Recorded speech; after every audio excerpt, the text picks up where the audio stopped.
Thomas Alva Edison 1847ஆம் ஆண்டு பிப்ரவரி 11 ஆம் நாள் ஓஹியோவில் உள்ள மிலான் என்னும் ஊரில் பிறந்தார். எடிசனின் பெற்றோர் நடுத்தர வகுப்பைச் சேர்ந்தவர்கள். தந்தை சாமுவல் எடிசன் ஓர் அமெரிக்கர், தாயார் நான்சி எடிசன் ஸ்காட்டிஷ் பரம்பரையில் வந்த கண்டாமாது.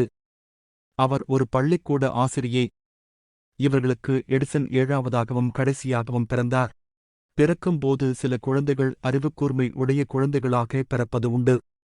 ஆனால் அப்படி பிறந்த அனைத்து குழந்தைகளுமே பின்னாளில் சாதித்துவிடும் என்பதற்கு உறுதி கூற இயலாது. அதுபோலவேதான் அறிவுக்கூர்மை அதிகம் இல்லாமல் சராசரியாக பிறக்கும் குழந்தை பின்னாளில் சாதிக்காது என்பதற்கும் எவரும் உறுதி கூற முடியாது.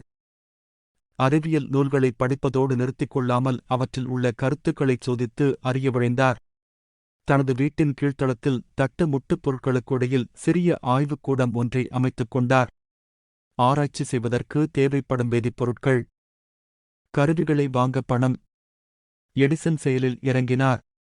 ரயிலில் பத்திரிகைகள், இனிப்பு பண்டங்கள், காய்கறிகள் ஆகியவற்றை விற்றார். மின்விளக்கினை கண்டுபிடித்தாயிற்று.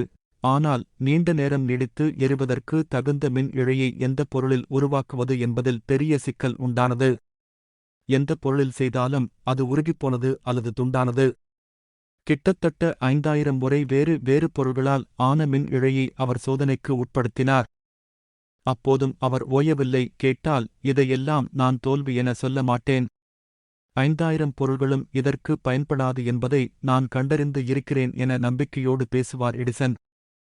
ஆரம்ப காலங்களில் ஆசிரியர்களால் தேராது என ஒதுக்கப்பட்ட ஒரு மாணவர்தான் எடிசன். ஆனால் பின்னாளில் அவர் உலகம் போற்றும் விஞ்ஞானியாக உருவெடுத்தார் என்றால் அதற்கு அவரது கடும் உழைப்புதான் காரணம்.